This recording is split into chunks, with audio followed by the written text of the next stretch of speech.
अगर आप कंफ्यूज हैं कि मैं म्यूचुअल फंड में इन्वेस्ट करूं या फिर डायरेक्ट स्टॉक्स बाय करूं, तो इस वीडियो में मैं आपको दोनों में डिफरेंस बताऊंगा और आपको चीज़ें बहुत क्लियर हो जाएंगी।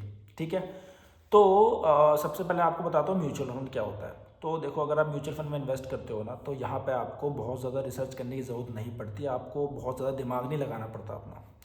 आप एक म्यूचुअल फंड कंपनी में जाते हो, उसको फॉर एन एग्जांपल 100 रुपया देते हो हर महीने का एसआईपी के थ्रू, और उससे वो आप क्या करता है ना कि आपके 100 रुपये को अपने रिसर्च से, अपने एक्सपीरियंस के बेसिस पे कुछ अच्छी कंपनीज में इन्वेस्ट करता है। फॉर एग्जांपल आपने 100 रुपये दिया उसे, तो वो 100 कंपनीज में आपके अमाउंट को डाइवर्सिफाई कर देगा और एक एक रुपये हर कंपनी में डाल देगा। ठीक है। आपको हर महीने पेमेंट करनी है और वो अपने रिसर्च के अकॉर्डिंग वो कंपनी आपके पैसों को इन्वेस्ट कर देगी। सिंपल सी चीज़ होती है। और एन एवरेज के अकॉर्डिंग आपको हर महीने और हर साल एक अमाउंट, आपका जो अमाउंट होता है वो इंक्रीज़ हो जाता है। आप फॉर एग्जांपल, जहाँ तक हम देखते हैं निफ्टी 50 में या फिर किसी भी लार्ज कैप म्यूचुअल फंड में 12 से 15% का रिटर्न मिल जाता है। तो आप हर महीने पैसे देते हो, तो आपको 12 से 15% के अराउंड का रिटर्न मिलता है। और ऐसे ही चीज़ें चलती रहती है। हर महीने अपने पैसे दिए और 5 साल बाद, 10 साल बाद जब आप अपना अमाउंट देखोगे तो वो इंक्रीज़ हुआ हुआ मिलेगा आपको, जैसे जैसे मार्केट रोटेट होती है। ठीक है। अब ये तो बहुत सिंपल चीज़ें हो गई कि भाई आपने पैसे दिए, किसी ने आपके पैसे इन्वेस्ट कर दिए अच्छी कंपनीज में उनके रिसर्च के अकॉर्डिंग। अब डायरेक्ट स्टॉक्स में फिर मैं क्यों डालूँ अगर मेरा टाइम बच रहा है मुझे रिसर्च नहीं करना पड़ रहा, मुझे दिमाग नहीं लगाना पड़ रहा, तो फिर मैं अच्छा है ना कि एसआईपी में एसआईपी कर दूँ। फिर मैं डायरेक्ट स्टॉक्स में जाके क्यों करूँ? क्योंकि यहाँ मुझे टेक्निकल देखना पड़ जाएगा, यहाँ मुझे फंडामेंटल देखना पड़ जाएगा, हो सकता है मुझे न्यूज़ देखनी पड़ जाए।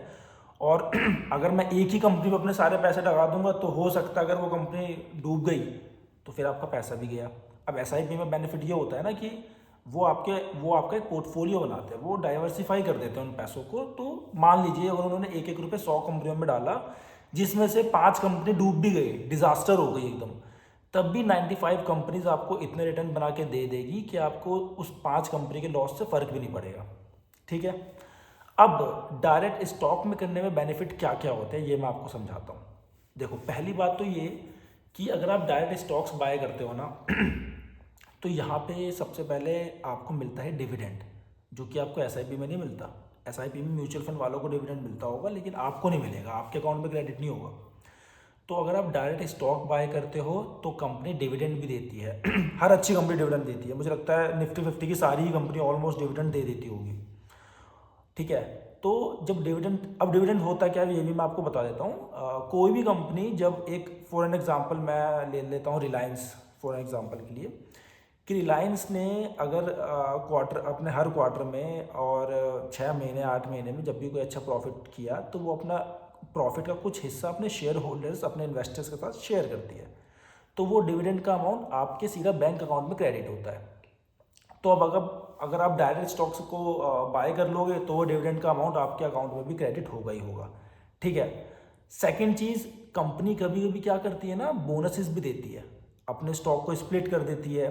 अगर आज 1,000 रुपये का स्टॉक है तो कल वो 500 रुपये का भी हो सकता है।